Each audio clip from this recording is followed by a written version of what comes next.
Hey everyone, my name's Anubhav Mohapatra, and I am a 15-year-old researcher passionate about the intersection of neuroscience and biomedical technology. You know how people always say that it's all just in your head? Well, today I'm going to show you just how powerful that really is.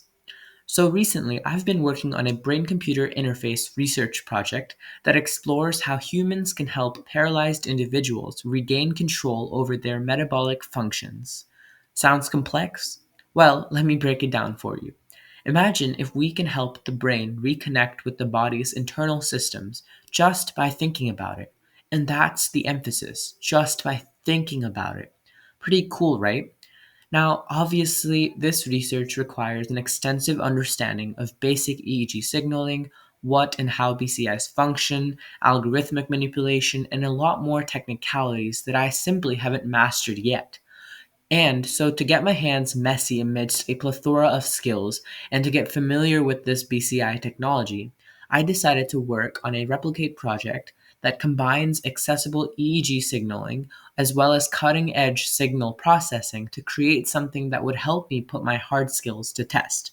So, the project that I worked on is called the BCI-Based Digital Movement Simulation, and this is a project where I tried to replicate a BCI-based motor imagery experiment to develop an experiment with a functional interactive pie game simulation that would translate EEG signals into real-time actions, have a real-time feedback loop, as well as, and this is the most important part as a researcher, have post-game analytics for me to understand really how EEG signaling works. So, without any further ado, let's jump right into it. So, now on to the materials that I used to build my replicate project. First of all, and the most important part of the project was to obtain a portable BCI headset. So, after doing some research, I came across on Amazon the Muse 2 BCI headset. As you can see on the back, we have a really cool design and some technical specifications of the device.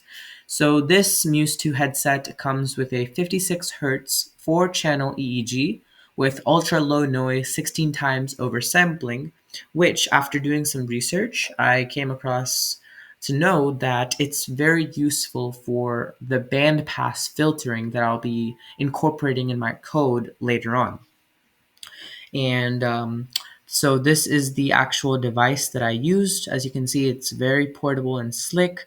And these are the EEG signal detectors as well as a Bluetooth system to connect my device to my computer. And that brings me to my second material, which is the Blue Muse software. One of the main challenges I faced in my project was figuring out how to stream the EEG signals so that I can run code on it through my computer. And after doing lots of research, contacting researchers in the professional industry, as well as watching some YouTube videos, I came across the GitHub repository where I was able to download Bluemoose. Essentially, Bluemoose acts as a really solid middle ground between the signals that are being processed, the signals that are happening from the BCI headset, as well as your computer and any code that you wish to run on it. So it acts as a middle ground to connect it to pathways. So Bluemist was really portable, really efficient, and was a key milestone in my replicate project. And the third and final material that I used was my computer with a functioning Python terminal, as well as a common text editor. The one that I used was Notebook++, but any of them work really, like VS Code or Jupyter. They're all great options to store your code and to begin the signal processing. All right, so now that we have all our materials in place and ready to go, let me give you a walkthrough of my replicate project.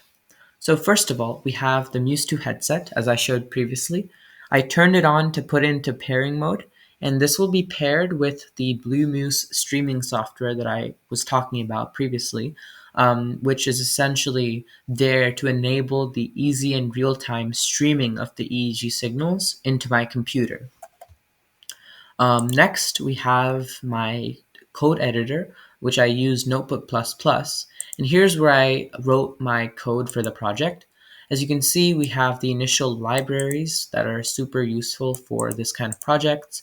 We have NumPy for basic mathematical calculations.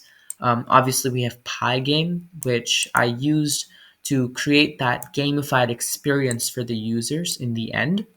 Um, then we have some BCI specific libraries like Stream Inlet and Filter libraries, which are going to be significant to really enable that EEG processing that I was talking about and that I keep emphasizing. And obviously, we have matplotlib, which helps with the post-analytic feedbacks and to really visualize the EEG data that's being passed. Going through, we have the Connect Muse, which enables my computer to be connected with the device. It prints out connected to Muse, or if not found, then Muse EEG stream not found.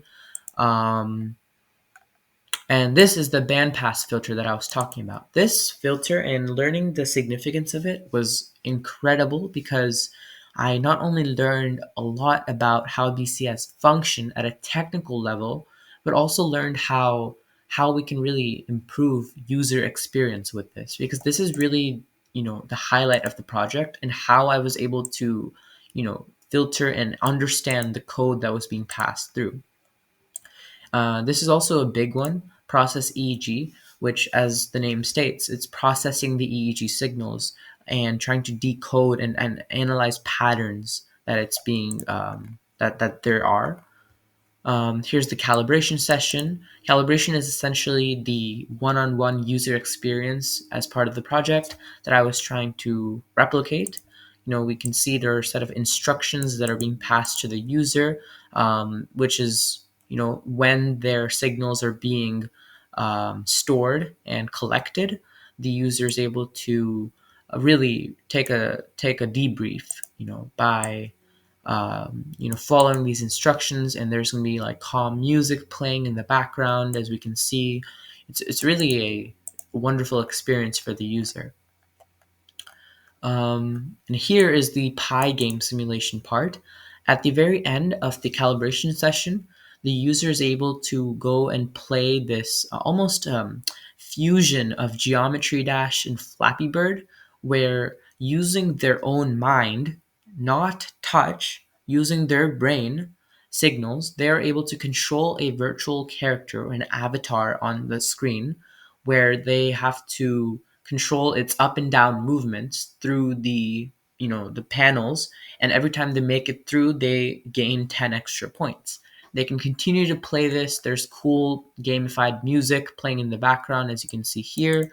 There's a lot of technicalities that were involved in this, and I had to do a little bit of research and contact professionals for some advice, but eventually it worked out. And essentially the users can play until they wish to end, and once they end the game, here's where the really important part comes in, is to really have the post-analytic feedbacks, the defined plot EEG analysis. Here's where I'm plotting using the matplotlib library to really plot and visualize the gaming experience, the gaming session, and seeing the patterns, noticing the patterns between the mu and the beta waves that are directly correlated with the motor imagery part of your brain, and that was used in the project itself. This is, I think, the most useful part of the project, and something that I was looking forward to building, as I'm able to see what really is happening inside my brain, or I should say what was happening while I was trying to control a virtual character using my mind. All right, so now that I've given you guys the overview of the code, which honestly, with all the machine learning and learning the libraries, was the biggest, most challenging and time-taking aspect of the entire project, which involved a lot of conceptual understanding and research from my end. But now we're on to the cool part, which is the Bluemuse application. So before that, I will be doing the most important step of this entire project, which is actually putting on this headset. And if you guys ever obtain a Muse 2 headset, this is kind of the basic process that you have to follow before doing any kind of project work on it. So I'm going to make sure that my hair is put up so that there's no obstruction between the forehead and the actual sensors that are here, because your forehead is the most direct non-invasive method for which the EEG signals are directly going into or will be going into the device for further processing. So you don't want there to be any obstructions, in the pathway. So I'll be wearing that, and it's adjustable. It's very portable. So making sure that there's no obstructions. It's nicely fitted in, and just adjust based on any other needs. So now that my headset is fully on and I'm ready to go, I'm going to give you a quick overview of the Blue Muse application. And this is the streaming platform that I was discussing earlier. So here I'll click on Start Streaming. It will open up a separate page called LSL Bridge, and it's really showing you the 4 open streams with the rate or in hertz that it's using. And honestly, obtaining this Bluemuse streaming application was one of the biggest challenges, but also one of the biggest milestones that I achieved, and I'm really proud of for my Replicate project. Because without this, um, I don't think I could have made this project possible, since obtaining the EEG signals, aka from this headset, is an easy aspect, to be honest. And then writing the code, even though it was time taking, once you're in the groove, writing the code is not the difficult aspect, which is doing the processing. So the thing that ties the two together was obtaining a streaming platform. And after doing a lot of research, facing a lot of hardships from different websites and restrictions, and then also collaborating and reaching out to different professionals in the BCI industry, I came across this Bluemuse application from the GitHub repository that was a bit available for free. And honestly, this is just a fascinating software to have worked with and to get familiarized with, because I think I'm going to be using more of this in the near future for BCI projects. But in short, it's currently streaming EEG signals from the headset, and this is what I'll be using for the actual the project. So in the file, I have stored different files for the project.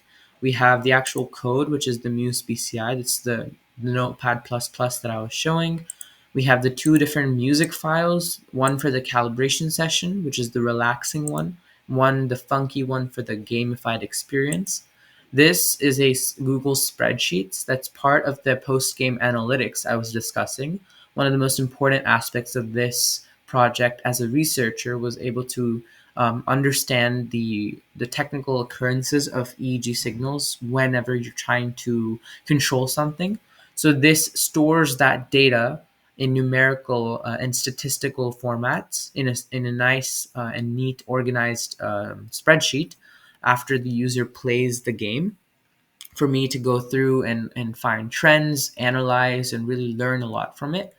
And we have 2 other files just for debugging purposes.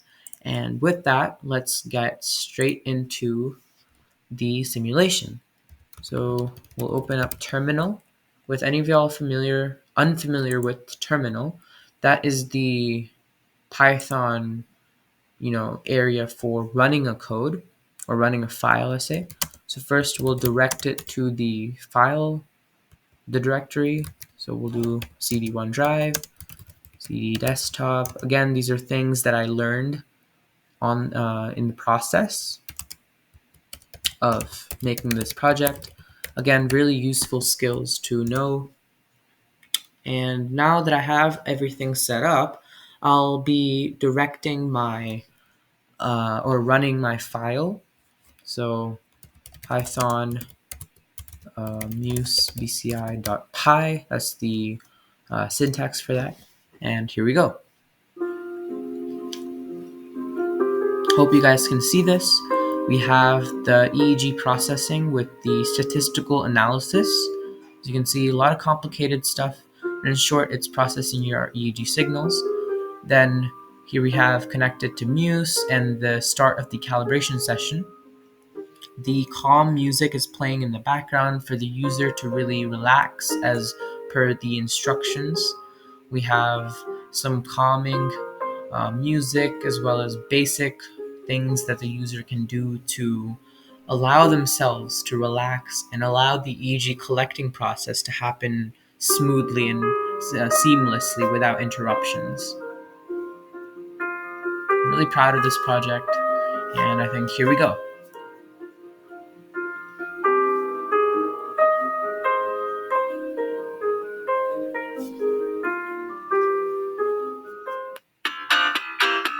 And as you can see, I'm able to control the red figure. We have transitioned into the gamified experience of this aspect, something that I was really looking forward to. Just adjusting my headset a little bit. But in short, I am moving my eyebrows up and down to simulate the EEG signals in my brain. And as you can see, it's really collecting the signals in a rapid manner and allowing me to pass the object through the two pillars and gain 10 points. So if I move myself up and down, you can really see that it's seamlessly adapting to the signals that are being passed, and I'm able to gain points as I'm going. It's important to continue to adapt and change the way that your headset is positioned, because oftentimes it can get a little bit loose and you don't want there to be any obstructions between the bandpass filtering function. So again, there's nothing wrong with continuing to adjust your headset for seamless interaction. But yeah, once you find that groove and you can play around and experiment with this, super cool, super proud of. Really, really nice platform to experiment with. And let me just get one more. And yeah. So once the user is satisfied, you can X out of the platform, and here's where the actual post-game analytics begins. So here you can see is where the actual post-game analytics takes place. Here, using the matplotlib library, you can see that the computer has stored all the data in this really, really organized chart. You have the power of the mu and the beta waves, which are essentially, if I haven't explained yet, the two subwaves part of the EEG signals that are directly correlated to motor imagery and taking note of the trends that occur in motor imagery, which is essentially what I used for the Pi game simulation to control the virtual avatar. You can see that, in certain aspects, the mu signals are super high, the beta signals are super low. There are aspects where, you find this equilibrium and then sudden drops and sinks in the waves. And you can kind of correlate that with the time that was spent in the game. You can see that in the initial stages, we saw very big spikes because the user was adapting to this new application, trying to see and experiment with the device and controlling the avatar. Then once they settled in, you can see a little bit of a consistent pattern that lasted for around 200 seconds or 200 milliseconds, I would say. And then so it's a really cool platform for not only researchers like me, but for other users like scientists and people who are trying to understand how EEG signals work and motor imagery. So if I X out of this, you'll see that it completes the total, running of the file. You can see This was where the looking for the EEG stream, it was looking through and trying to access from the Bluemuse application the stream that I was talking about. And if I open up the file from my file folder, the EEG results, you can see that it stored all the data, and this is the movement. It stored all these data with timestamps and the hertz of each of the two waves in this very structured approach that you can later perform different statistical analysis like STD measures and different variants to notice trends and take note of other patterns that are useful. So overall, I thought that this project was extremely useful to build my knowledge on these different, hard skills that I had to obtain for my novel research. I'm currently looking to create another replicate project that is more advanced than this one. The timeline that I kind of followed for this one was around 3 to 4 weeks, where the first couple of weeks were mainly for research purposes, extensive research, trying to understand the machine learning algorithms and codes, and to build that foundation for building something novel, building something that already exists out of scratch. And then, really, the last 2, 3 weeks was spent on coding, debugging, obtaining the Bluemuse application, and making any final touches after the project was finished. And so, yeah, I think this replicate project was super useful for different audiences. Perhaps we can identify correlations and patterns with elderly citizens that want to use the calibration session, or people who are stressed in general that want to use the calibration session as a medium to relax and to listen to some soothing music. We can use the gamified experience for younger audiences to really enjoy this groundbreaking technology that we have with us, the BCI technology. And the post-game analytics can be applicable to different scientists, researchers, and really people who are trying to understand, like me as a researcher, the technicalities of EEG signaling. All right, so now that we've walked through this amazing replicate project that I'm really proud of and I worked really hard on, I just wanted to spend a couple of minutes debriefing and talking about some of the key takeaways that I learned from building this project on my own from scratch, as well as some future retrospectives of what's there to come next in the future.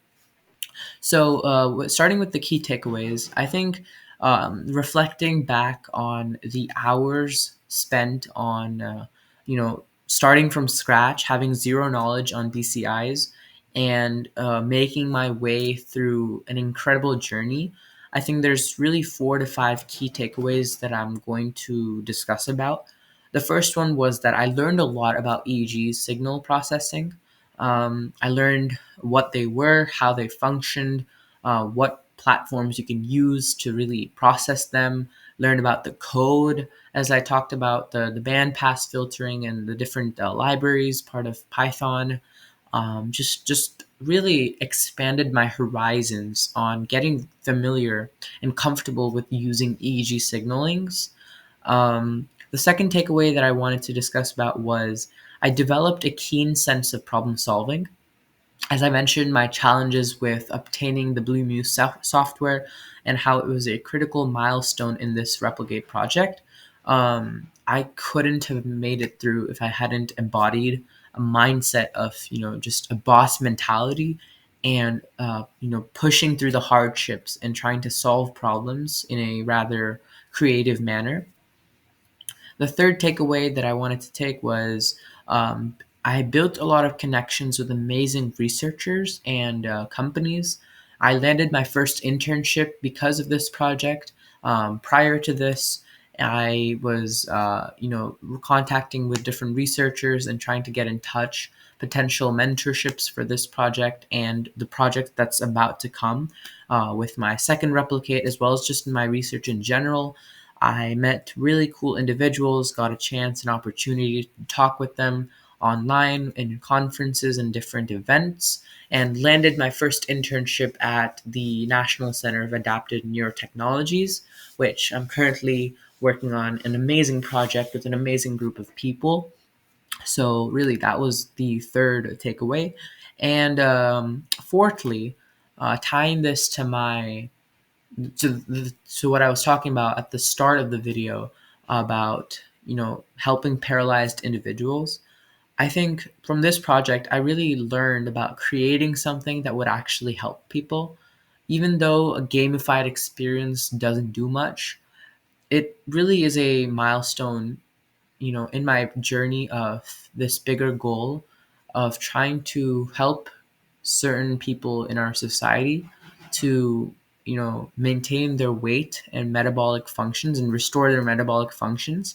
And the hard skills that I obtained, that I discussed previously, the technicalities that I mastered through this replicate project, I think enables me now to work constantly and grind towards this bigger goal that I have, that I'm aspiring for.